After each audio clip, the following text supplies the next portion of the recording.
¿Cómo están? ¿Bien? Qué bueno. Vamos a iniciar hoy día nuestra escuela dominical. Recuerda que estamos estudiando Lucas. Lucas capítulo 9. Ahí vamos. Ya. Nos quedan como 364 días más o menos para terminar. No, así que vamos a orar y vamos a iniciar nuestra escuela dominical de hoy.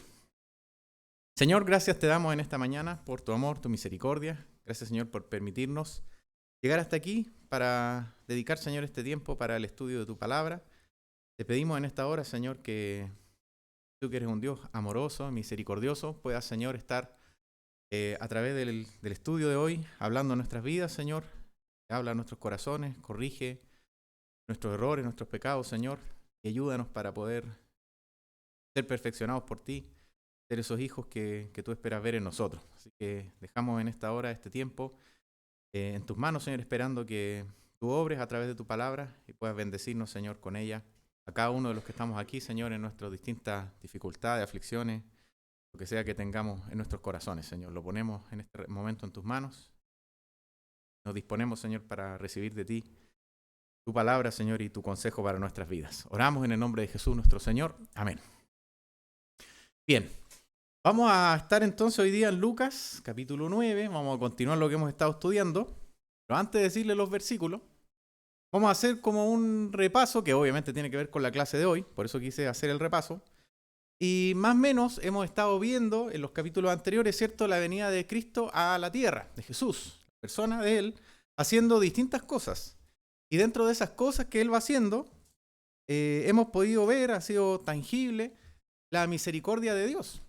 El simple hecho de que Jesús venga a la tierra es un acto de muestra de este amor, de esta misericordia de Dios para con nosotros. Cristo mismo, estando en la tierra, hizo un montón de cosas mostrando su amor y su misericordia hacia las personas.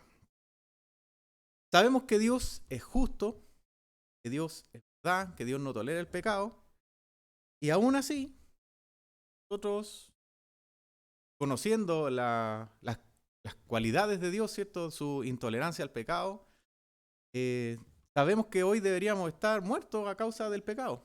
Sin embargo, estamos hoy aquí pudiendo disfrutar de eso. Entonces, mire, como le decía, vamos a hacer un breve repaso. Si me acompaña ahí al libro a la carta de Efesios, Efesios capítulo 2,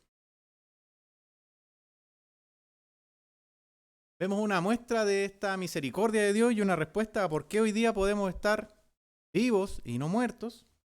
Dice Efesios 2:4, pero Dios, que es rico en misericordia, por su gran amor con que nos amó, aun estando nosotros muertos en pecados, nos dio vida juntamente con Cristo. Por gracia sois salvos. Y ahí entonces tenemos la respuesta a por qué hoy día estamos aquí vivos, disfrutando de una reunión, disfrutando de esta misericordia de Dios, de su amor, de su perdón. Y es porque, como acabamos de leer, dice Dios que es rico en misericordia. La palabra misericordia entonces, como ya decía, hemos visto en Cristo, hemos visto en Dios también,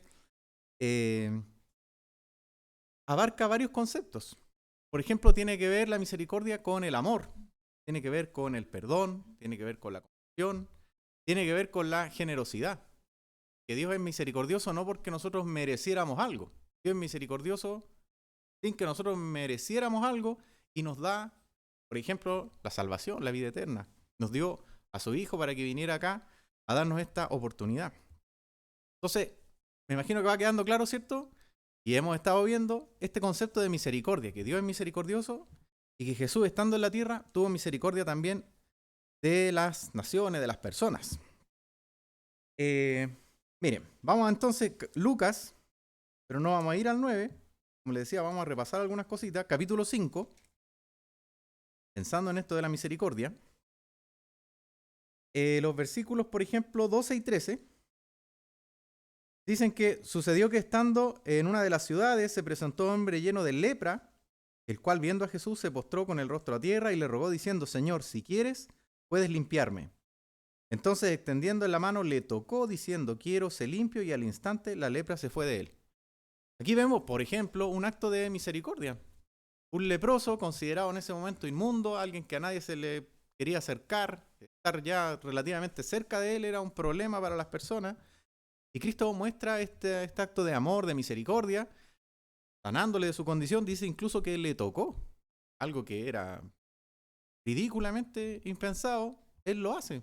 Todos de lejito, a lo más hubiéramos esperado, quizás que Jesús de lejos le hubiera dicho, ok, sé sano, sino que fue, le tocó, rompió estas barreras, entre comillas, que existían en ese tiempo. Después, por ejemplo, si seguimos avanzando, el versículo... déjeme devolverme. Bueno, si lee su letra chica ahí en la Biblia, dice que Jesús sana a un paralítico. Y en el 20 dice que Jesús, al ver la fe de ellos, le dijo al hombre, tus pecados te son perdonados. Había pasado lo mismo, este paralítico estaba postrado, ¿cierto? Y el Señor Jesús, los amigos lo toman, lo llevan delante de él para que el Señor pudiera salvarlo. Y el Señor Jesús dice que le perdona sus pecados. Además de eso, después le otorga la sanidad. Dice que el paralítico se levantó, dejó su lecho en la camilla en la que lo llevaban y se fue glorificando a Dios. Entonces a él le da perdón de pecados, le da sanidad. Después en el capítulo 6, haciendo un resumen bien rápido, ¿cierto? Podemos ver, por ejemplo, había un hombre que tenía la mano seca, ahí del versículo 6 en adelante. Y en el 10 dice que, mirando a todos alrededor, dijo al hombre, extiende tu mano. Y él lo hizo así, y su mano fue restaurada.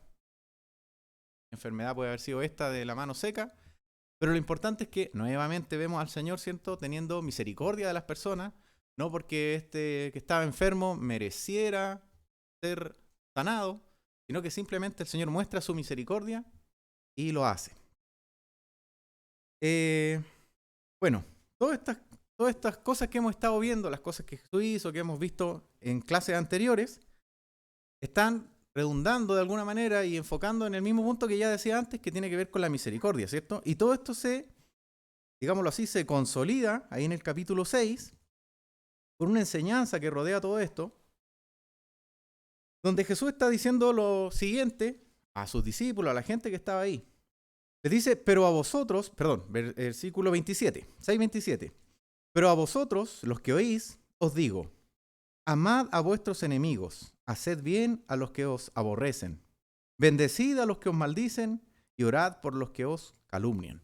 Es decir, el Señor Jesús está enseñando y está mostrando con su vida, con sus actos, la misericordia de Dios, su misericordia para con las personas, pero también lo está haciendo para con los que están ahí escuchando.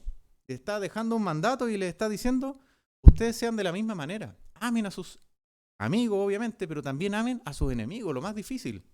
Amad a vuestros enemigos, haced bien con los que os aborrecen. Entonces vemos este ejemplo, esta enseñanza, que le está diciendo, oye, lo que Dios hizo con ustedes, también háganlo ustedes con los otros. Porque Dios, como ya había dicho yo en el comienzo, al mirarnos a nosotros, ¿qué ve? Digamos, antes de tener al Señor, ve que somos pecadores, que no merecemos nada, un montón de cosas, y no es que ahora la merezcamos, seguimos sin merecerla, solo que tenemos el Espíritu Santo en nosotros, ¿cierto? Pero, bueno, dando esa materia de lado, lo que quiero decir es que Dios aborrece nuestro pecado, y por lo tanto, como decía yo en el principio, deberíamos haber estado muertos.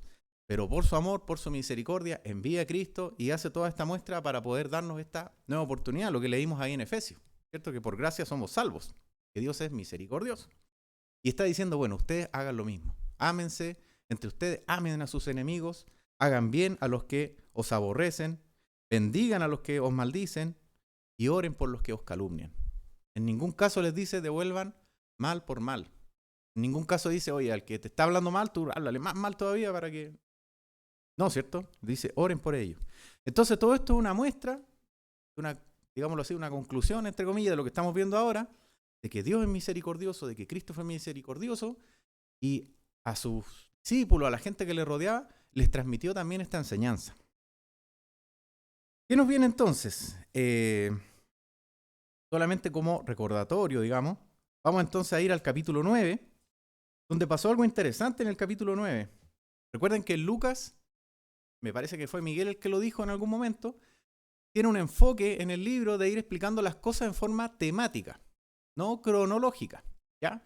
Entonces, dentro de este tema de este asunto más temático, vemos aquí en el capítulo 9 que ocurre la transfiguración. La transfiguración, entonces, es como que marcara de alguna manera un hito aquí en el Evangelio de Lucas. Primero se fue explicando, ¿no es cierto?, el nacimiento de Jesús, el bautismo, cuando fue tentado, cuando llamó a sus discípulos, un montón de cosas que podríamos decir que eran los pasos iniciales y el ministerio de Cristo, ¿ya? Pero a partir de la transfiguración, aquí en el Evangelio de Lucas, el enfoque cambia y ahora empezamos a caminar hacia la cruz, hacia lo que se venía por delante, ¿ya? En vez de estar caminando en un ascenso, por decirlo así, en su ministerio, ahora empezamos a ver la segunda parte, ¿ya? Y entonces estamos dentro de ese contexto, donde Cristo ya está pensando en la cruz, y es lo que vamos a ver hoy día. Vamos entonces al versículo 51. Quedamos hasta el 50 la semana pasada. Versículo 51 dice lo siguiente: cuando se cumplió el tiempo en que él había de ser recibido arriba, afirmó su rostro para ir a Jerusalén. Vamos a detenernos ahí. ¿Qué quiere decir esto de que afirmó su rostro para ir a Jerusalén? ¿Que se hizo un tratamiento facial? ¿Levantó la arruga, no sé, afirmó su rostro? No es cierto, sino que tomó una determinación. Eso quiere decir, se puso firme en sus convicciones y está lo que le estaba diciendo recién. Este es el momento entonces donde el Señor Jesús decide empezar a caminar hacia la cruz. ¿Okay? Y eso es lo que estamos viendo aquí. Que Él decide entonces, se pone en su vida, llamémoslo así, esta meta de, ok, es el momento de empezar a caminar hacia Jerusalén, sabiendo lo que eso significaba. Lo que le estaba esperando allí no eran personas con los brazos abiertos, no eran con banquetes, lo que le estaba esperando ahí era la cruz, la muerte. Entonces eso es lo que quiere decir este versículo. Cuando llegó el momento, tomó la decisión, la determinación firme, convicción de iniciar esta segunda parte de su ministerio, de camino a la cruz. ¿Qué él esperaba? Como ya dije, humillación, dolor, la ira de Dios cayendo sobre él.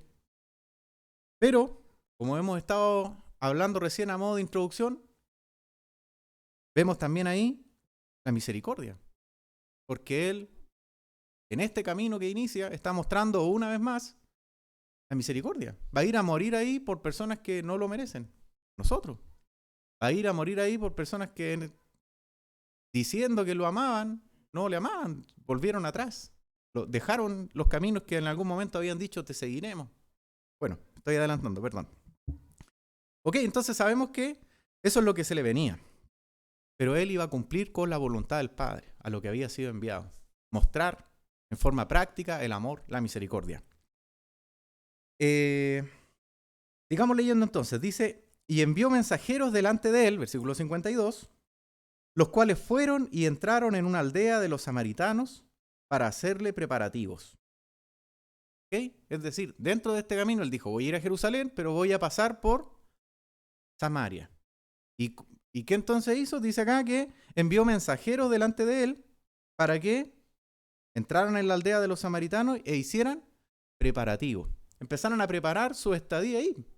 Probablemente, no sé, cómo se iba a alimentar, a preparar un lugar para poder enseñar, a preparar un lugar quizás para poder dormir. No sé cuáles eran las prioridades. Obviamente la prioridad era, ¿no es cierto?, ir a enseñar. Con ese objetivo el Señor iba a ir para allá. Y estas cosas ellos estaban preparando. Tener el contexto adecuado para que el Señor Jesús pudiera enseñar a los samaritanos. Llevar para allá el mensaje de la salvación, del arrepentimiento, del reino de Dios que se había acercado. Pero ¿qué encontramos en el 53? Dice, mas no le recibieron, porque su aspecto era como de ir a Jerusalén. Antes de entrar en el detalle de que no le recibieran, hay algo interesante aquí con los samaritanos. Lo hemos hablado antes, a lo mejor, no sé si es que lo tengan tan fresco en su memoria, pero varias veces hemos visto que los samaritanos y los judíos no eran muy compatibles, no se llevaban bien. Y esta es una muestra de la misericordia del Señor, donde Él quiere ir hacia los samaritanos, quiere ir para allá a anunciar el Evangelio. La pregunta es, ok, ¿y por qué Hasta ese entonces los samaritanos siempre estaban como apartados, porque ellos habían escuchado poco o nada, habían tenido algunos acercamientos, pero como nación no.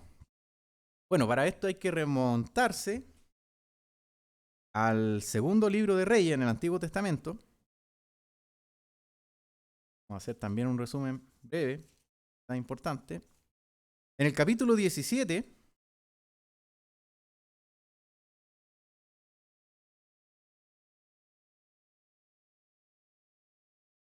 dice, si me acompaña ahí el versículo 23, una de las varias veces que los israelitas fueron tomados cautivos, dice, hasta que Jehová quitó a Israel de delante de su rostro, como él lo había dicho por medio de todos los profetas, sus siervos, e Israel fue llevado cautivo a su tierra, a Asiria, hasta hoy.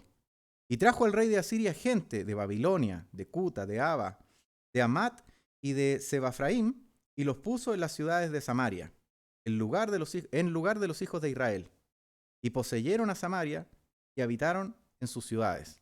Es decir, según el relato que leemos aquí en Reyes, esa tierra que originalmente era israelita, el pueblo que estaba ahí, que eran samaritanos, que eran israelíes, dado un cautiverio que hubo, se llevaron seguramente a la mayoría de los hombres, quedó gente ahí, niños, mujeres, no sé exactamente.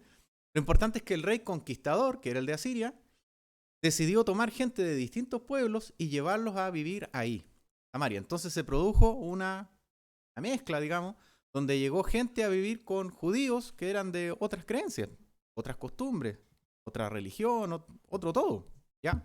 Y se produjo esta mezcla de todos en todo sentido.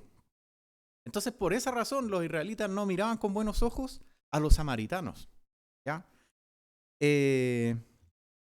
Si seguimos leyendo, por ejemplo, en el versículo 25, dice, y aconteció al principio, cuando comenzaron a hablar allí, que no temiendo ellos a Jehová, envió Jehová contra ellos leones que los mataban, a los que habían llegado, que estaban viviendo en Samaria.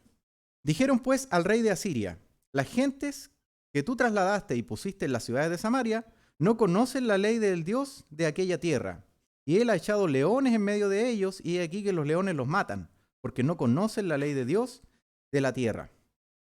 Y el rey de Asiria mandó diciendo, llevad allí a alguno de los sacerdotes que trajiste de allá, y vaya y hable allí, y les enseñe la ley de Dios del país. Y vino uno de los sacerdotes que habían llevado cautivo a Samaria, y habló en Bet-El, y les enseñó cómo habían de temer a Jehová. Versículo 29 es clave.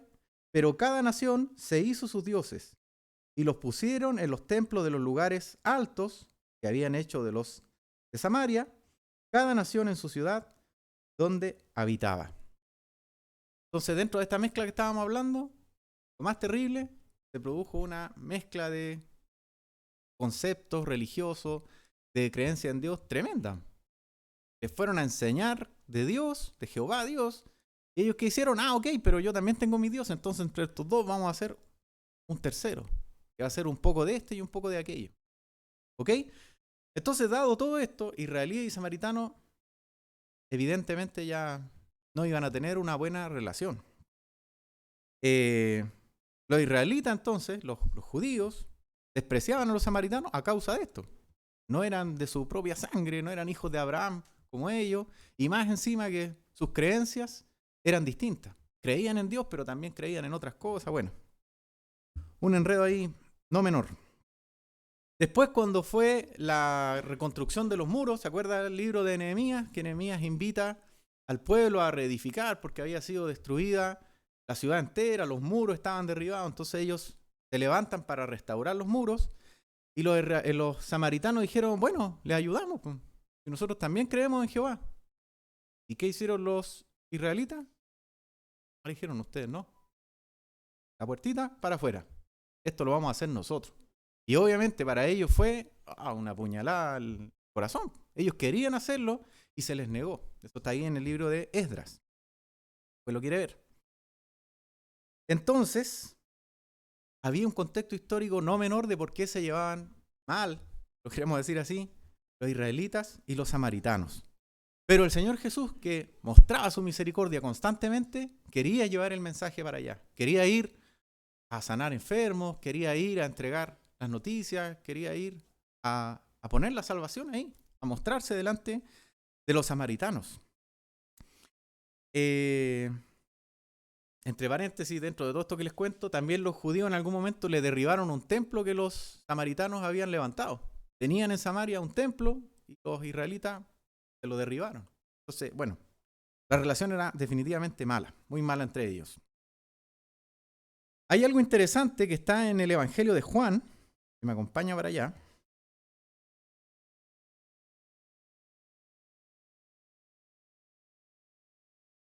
Juan capítulo 8.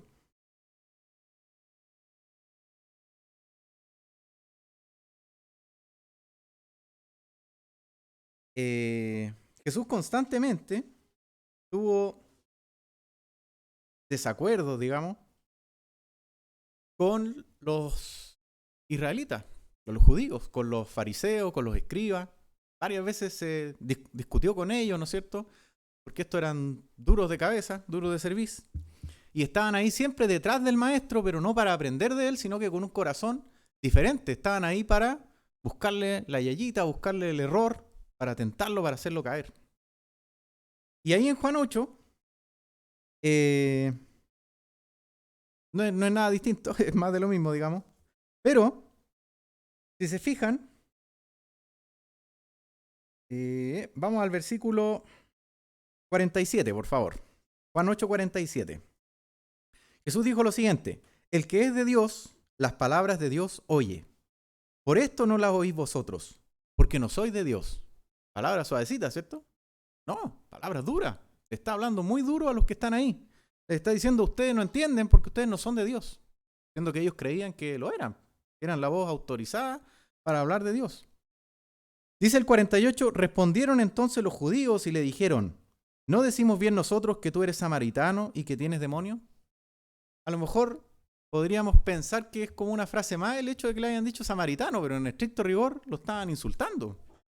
Porque ellos veían a los samaritanos de la peor manera. Tenían el peor concepto de ellos. ¿Y qué le están diciendo a Jesús? Mira, tú estás endemoniado y eres samaritano. O sea, el peor insulto que le podían haber dicho a un judío, a un israelita en ese momento era que era samaritano. Y ellos lo trataban así. Ese era un paréntesis.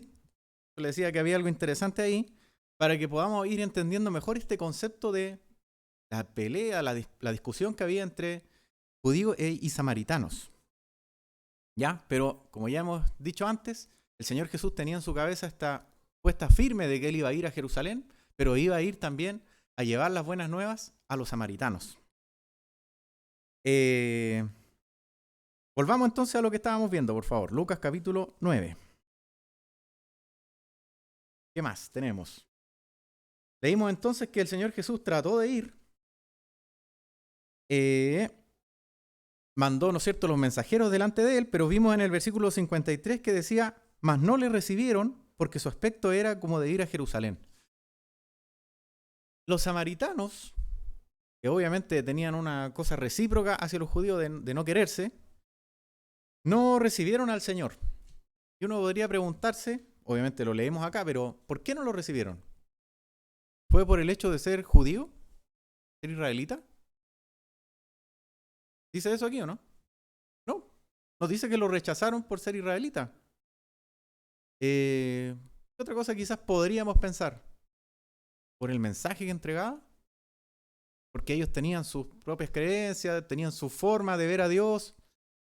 Y Jesús, con las cosas que había enseñado, quizás les iba a chocar un poco. No querían que les fueran a enseñar otra religión que la que ellos tenían. ¿Iría por ahí? Tampoco. ¿Qué es lo que dice acá? Que no lo recibieron porque su aspecto era como de ir a Jerusalén. Esa era la razón por la cual no le recibieron. Es como diciendo, pero es que tu prioridad no está acá. Tu prioridad está en ir a Jerusalén. Lo común en ese tiempo es que los israelitas que iban camino a Jerusalén iban al templo. Iban a ofrecer ofrendas, sacrificios a Dios. Entonces, como ellos y los israelitas no se llevaban bien, su forma de ver a Dios era diferente, entonces para ellos era un judío más yendo al templo. Y como iba, entre comillas, en esa parada, le dijeron, no, ¿sabéis qué? No hay lugar. No lo vamos a recibir. Y lo despreciaron. despreciaron esa oportunidad de que el Señor, haciendo una muestra una vez más de su misericordia, pudiera ir para allá a darle lo más importante, la salvación. Entre otras tantas cosas que el Señor Jesús siempre hacía, ¿cierto? Sanidades, etcétera. Sacar demonios. Digamos. Dice después el 54, viendo esto sus discípulos, Jacobo y Juan, dijeron, Señor, ¿quieres que mandemos que descienda fuego del cielo como hizo Elías y los consuma? Bueno, por esa razón fue que me detuve tanto en la introducción, hablando de la misericordia, porque el Señor Jesús había enseñado a la multitud, había enseñado a sus discípulos, misericordia de Dios, había enseñado con su propio ejemplo, con su día a día, de la misericordia. ¿Y qué es lo que vemos aquí en los discípulos? ¿Qué fue lo que quisieron hacer Jacobo y Juan? Ok, pues, hagamos como Elías. Hagamos caer fuego del cielo y que los mate a todos. Desaparezcan los samaritanos. Quieren hasta aquí. No sé qué habrán dicho en ese momento. ¿Quieres que hagamos eso? ¿Que el fuego los consuma? ¿Te acuerdas cuando Elías hizo descender fuego del cielo, no? No es ese relato que nosotros conocemos, que es cuando levantó el altar y oró para demostrar cuál de los dos era Dios. Este es un relato que está... ¿Quieres leerlo o no? Lo contamos nomás y pasamos. Ya, vamos a contarlo nomás. Es un relato que está ahí también en el segundo libro de Reyes, en el capítulo 1. A Elías lo habían mandado matar varias veces. ¿Y Elías qué hacía? Iban los grupos a buscarlo para matarlo. Elías oraba, descendía fuego y consumía a los que iban a matarlo. Pasó de nuevo un segundo grupo, llegó donde estaba Elías oró, descendió fuego del cielo y los consumió. Cuando llegó el tercer grupo iba temblando y dijeron, Elías, no nos mates. Entonces Elías dijo, está bien. No oró al Señor, el Señor no hizo descender fuego y Elías fue con ellos a enfrentar a aquel que lo quería ver muerto, rey de ese tiempo.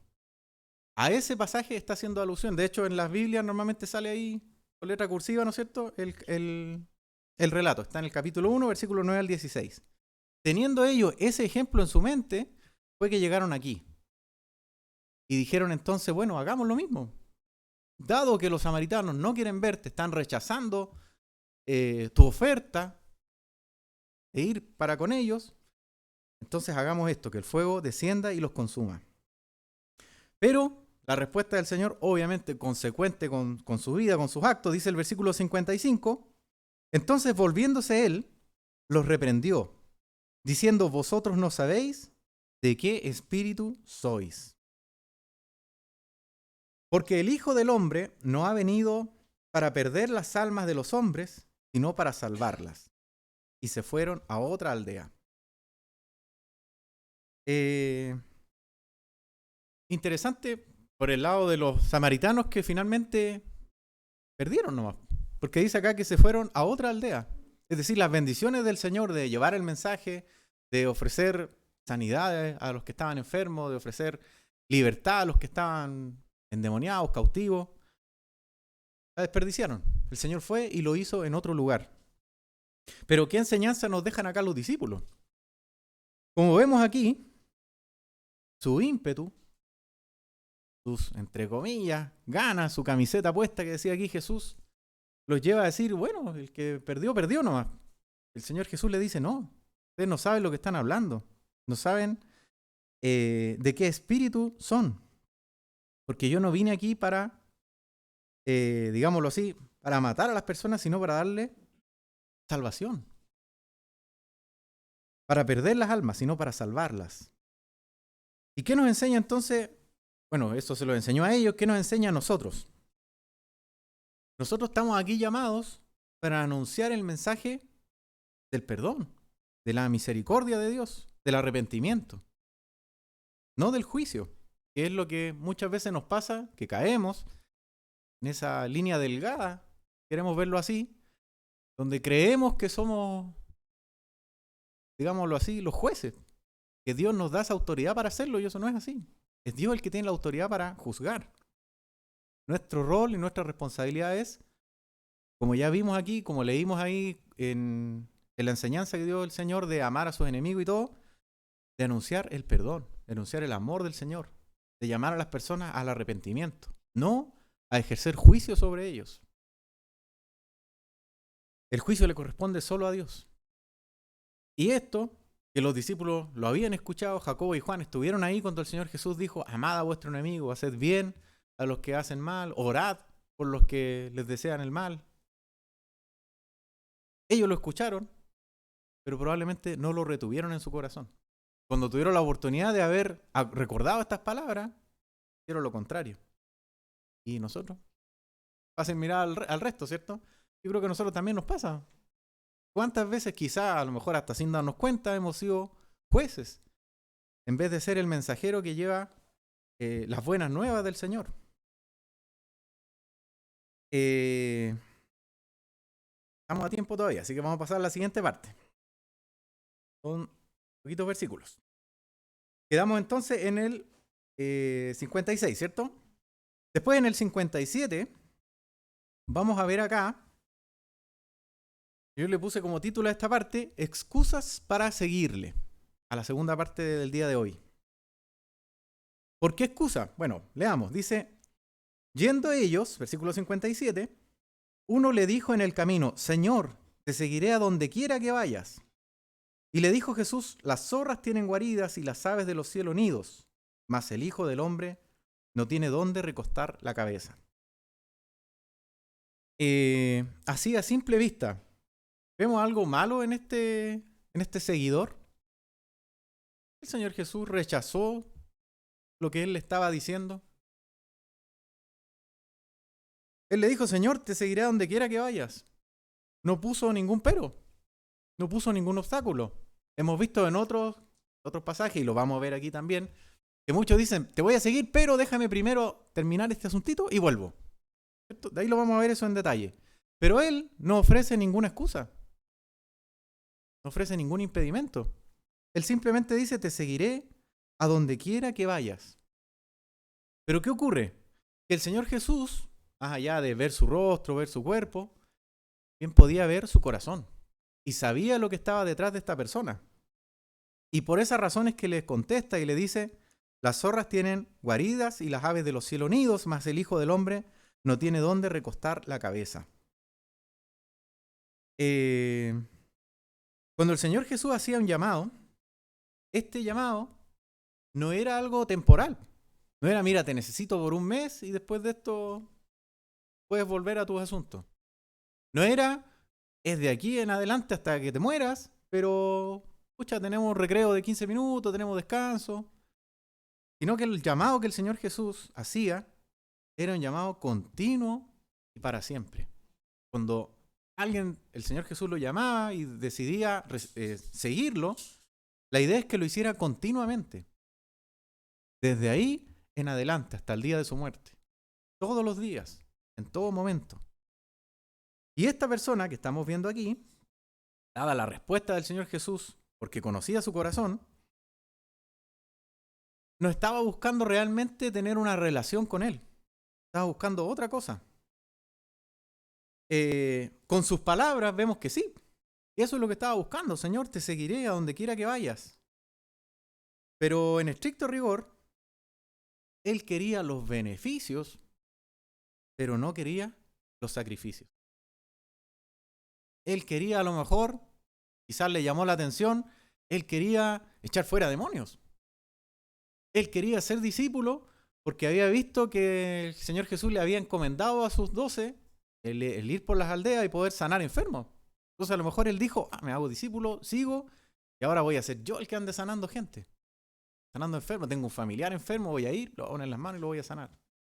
No sé qué es lo que habría estado exactamente en su corazón, pero eso es lo que él estaba buscando.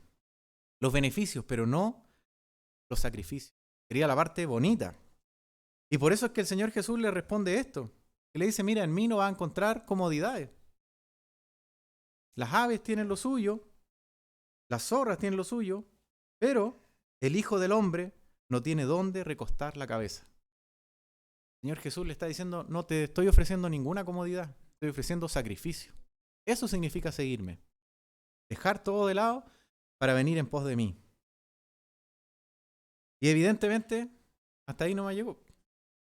No quiso o no estaba dispuesto al sacrificio, sino que estaba buscando solamente los beneficios, no seguirlo a toda costa. Después vemos un segundo personaje, versículo 59, donde esta vez es el Señor Jesús el que le habla. Dice acá el versículo 19, y dijo a otro, sígueme. Él le dijo, Señor, déjame que primero vaya y entierre a mi padre. Y está lo que yo les decía, hubieron algunos que ponían una excusa. Bueno, este dijo lo mismo. Le dijo, Señor, voy a ir a enterrar a mi padre y vuelvo. ¿Cuál era el detalle? Hasta ahí. El papá no estaba muerto. Que la costumbre, los judíos no eran como los egipcios que embalsamaban. No, si ahí alguien moría ese mismo día, se hacían el hoyito y lo enterraban. Por lo tanto, si él hubiera estado de luto, no hubiera estado ahí, hubiera estado con su papá en los preparativos para. Por lo tanto, lo que él estaba diciendo en estricto rigor era, mira, una vez que mi padre muera, quizás mañana, quizás en 20 años más, no lo sé, pero ahí recién voy a estar. Primero déjame terminar mis asuntos. Que mi papá solito, anda cojito, no tengo idea. Habrá tenido él su motivo. No, otro cojito, ¿verdad? Habrá tenido él sus motivos. Pero lo importante es que el Señor Jesús también conocía su corazón. Entonces, ¿qué le responde? Versículo 60.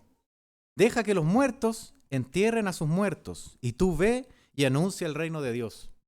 Pareciera que esta respuesta es confusa, es difícil. ¿Por qué le dijo esto? Deja que los muertos entierren a sus muertos y tú anuncia el reino. ¿Acaso el Señor nos está diciendo, oye, cuando se te muere un familiar, no vaya al sepulcro, a la ceremonia, no vayas a enterrarlo, no lo despidas? ¿Es eso lo que él está diciendo? No. Aunque eso es lo que dice, pero no es a lo que se refiere. Lo que le está diciendo es, como ya dije antes, como él conoce su corazón, le está haciendo una invitación a decir, mira, los que están muertos espiritualmente, que se preocupen de las cosas terrenales, como las que tú te estás preocupando, que es de aquí hasta que mi papá muera, no sé cuántos años, me voy a dedicar a mi vida cotidiana. Y después de eso me voy a dedicar a ti. Entonces el Señor le está diciendo, deja que los muertos espiritualmente se encarguen de las cosas terrenales. Que tenemos vida espiritual, debemos preocuparnos de lo espiritual. Obviamente, si cualquiera de nosotros tiene una desgracia de esta índole, no vamos a recordar este pasaje para decir, no, es que no tengo que ir. No es eso lo que él le está diciendo. Lo que le está diciendo es, ojo con tu vida. Tú estás priorizando otras cosas. Quieres hacer tu voluntad primero y poniéndola por delante de la voluntad del Señor. Entonces, ¿qué es lo que había en su corazón? Bueno, primero voy a arreglar mi vida, mi futuro, voy a esperar que mi papá muera, voy a recoger la herencia, voy a vender las propiedades, voy a dejar todo listo y ese va a ser el momento para seguirte. Si se fija más o menos en el primer ejemplo, ¿recuerda la parábola del sembrador? El sembrador tira la semilla. En el primer ejemplo es como esa semilla que cae sobre la roca. Porque la semilla cae en un lugar, empieza a tirar raíces, pero se encuentra con la roca, con la piedra, y finalmente no puede continuar. Muere. Vemos entonces en el primer ejemplo, donde este chico estaba buscando los beneficios más que los sacrificios, es como esa semilla que es ahogada finalmente por las cosas del mundo. Después, en este segundo ejemplo, se parece un poco a la semilla que cae entre los espinos. Porque la semilla está ahí, intenta dar fruto, pero finalmente las riquezas, los afanes y los placeres de la vida terminan ahogándola. Y más o menos eso es lo que había en su corazón. Resolver primero otro asunto, ir a cobrar la herencia, las riquezas, y después dedicarse al Señor. Llegamos al 60, ¿cierto? 61. Entonces también dijo otro, te seguiré, Señor, pero déjame que me despida primero de los que están en mi casa. Y Jesús le dijo, ninguno que poniendo su mano en el arado mira hacia atrás es apto para el reino de Dios. ¿Qué vemos en este tercero? otra excusa. Ok, te voy a seguir, pero deja que me despida primero de mis familiares porque yo sé el costo que significa seguirte. Probablemente no lo voy a ver más o con la frecuencia con la que yo estoy acostumbrado, con la que yo quisiera. Pero ¿qué es lo que está diciendo indirectamente con esa respuesta? Mire, es que tengo cosas más importantes. Voy a resolver eso primero. No que la familia no sea importante, sino que para él tenía una prioridad diferente. Para él tenía un lugar distinto. Y eso es lo que el Señor Jesús conocía. Entonces, ¿qué es lo que le responde y qué es lo que le dice? Ninguno que poniendo su mano en el arado mira hacia atrás es apto para el reino de Dios. Haciendo la figura, me voy a salir de la cámara, Katy, perdón. Pero imagínense que está el arado, que está la zanja. ¿Qué ocurriría si yo voy? ¿Tiene sentido o no? No tiene sentido, porque va a caer afuera, porque me voy a tropezar con la zanja, me voy a caer, puede pasar un montón de cosas. Si voy a poner la semilla en el arado, tengo que mirar hacia adelante. Tengo que irme fijando dónde voy poniendo, dónde va cayendo la semilla. Si voy mirando para atrás, va en cualquier lado. Y eso es lo que el Señor está diciendo. Si tu prioridad no está en el reino de Dios, entonces no es apto, no eres apto, le está diciendo a esta persona. ¿Dónde estaba su corazón entonces? Dividido. Por un lado, con su familia, pudiendo ser cualquier cosa, ¿cierto? Y por otro lado, con el Señor. Quería tirar la semilla, pero la quería hacer mirando para atrás. Eso no es lo que correspondía. Y eso es lo que le está diciendo el Señor. No que su familia no fuera importante, no que no se preocupara de ellos, sino que la prioridad no podía estar ahí, sino que debía estar en Él. Entonces miren, como hemos hecho varios resúmenes, devolvámonos de versículos solamente, ahí mismo en el capítulo 9. Vamos a terminar con esta segunda parte. Versículos 23 y 24. ¿Qué es lo que dice? Jesús decía lo siguiente, y decía a todos, si alguno quiere venir en pos de mí, niéguese a sí mismo, tome su cruz cada día y sígame.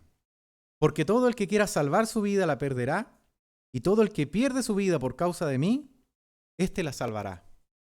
¿Qué es lo que está enseñando entonces a estas personas a las cuales se les invitó o ellos mismos se ofrecieron para seguirle, pero al final las excusas pudieron más? ¿Qué es lo que el Señor Jesús había enseñado antes? ¿Qué es lo que decía aquí? Si alguien quiere ser mi discípulo, si alguien quiere seguirme, quiere venir en pos de mí, ¿qué dice? Niéguese a sí mismo, tome su cruz cada día y sígame. Es decir, que la prioridad sea el Señor. No otra cosa. Obviamente que es difícil, no decimos que es fácil. Para nosotros es un constante crecimiento, son pruebas, son dificultades que tenemos que ir sorteando de la mano del Señor. Tenemos que ir dejando atrás. Pero eso es lo que Él está diciendo, que el verdadero discípulo no puede tener las excusas por delante, como vimos en estos 3 ejemplos. No, que el verdadero discípulo tiene que tener su prioridad puesta en el Señor, no el corazón dividido. La prioridad al Señor. Y a partir de ahí podemos seguirle realmente como Él dice. El que quiere salvar su vida la perderá, y todo el que pierda su vida por causa de mí, éste la salvará. ¿Dónde están entonces nuestras prioridades? ¿Dónde está hoy día nuestro enfoque? Se entiende que todos tenemos dificultades familiares, laborales, los estudios, lo que sea. Pero nuestra prioridad tiene que ser el Señor. Y Él nos va a ayudar a resolver lo demás. Y si no se resuelve, no importa. El Señor tiene un propósito con eso. Pero ahí es donde debe estar nuestra prioridad. No sé si les queda alguna pregunta, alguna duda. Reclamos no, eran hasta las 11:10 no. ¿No? Bien, vamos a orar para terminar entonces. Señor, agradecemos en esta hora tu palabra. Gracias, Señor, por las enseñanzas que vemos en ella. Por cómo, Señor, a través de Cristo, nuestro Salvador, podemos ir meditando hoy en sus enseñanzas de hace tantos años atrás. Por ejemplo, en cómo ser tus discípulos, cómo poder seguir correctamente al Maestro, cómo dejar todo atrás. Y sabemos que en nuestra fuerza no podemos, Señor. Por lo tanto, en esta hora quiero pedir, Señor, tu ayuda, tu mano, Señor, poderosa, apelando, Señor, a tu misericordia, a tu amor, para que nos ayudes, Señor, con esto, para que las excusas no sean lo primero en nuestra vida, sino que podamos aprender, Señor, a que nuestra prioridad debe ser tú y las demás cosas, Señor, son añadidas. Ayúdanos, Señor, para que nuestra vida pueda depender siempre de ti en todo, en las aflicciones, en las alegrías.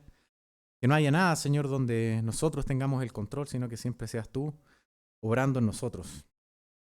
Te pido por esto, Señor. Te doy las gracias por estos ejemplos que veíamos aquí también de personas que quizás nos sentimos también identificados a veces, porque también nosotros muchas veces privilegiamos, priorizamos nuestra familia, nuestros temas personales, pero te pedimos ayuda, Señor, para que la prioridad siempre seas tú, Señor. Ayúdanos a caminar siempre mirándote a ti, mirando hacia adelante al momento de arar y no hacia atrás, Señor. Oramos en esta hora y te damos las gracias por tu misericordia, por todo lo que enseñaste, lo que sigues enseñando al día de hoy. Ayúdanos, Señor, para no hacer juicio nosotros, sino que ser los mensajeros que tú esperas, Señor, de este sacrificio de Cristo en la cruz, Señor, del amor, del arrepentimiento, Señor, al que tú nos invitas. Así que oramos y damos la gracia en esta hora en el nombre de Jesús nuestro Señor.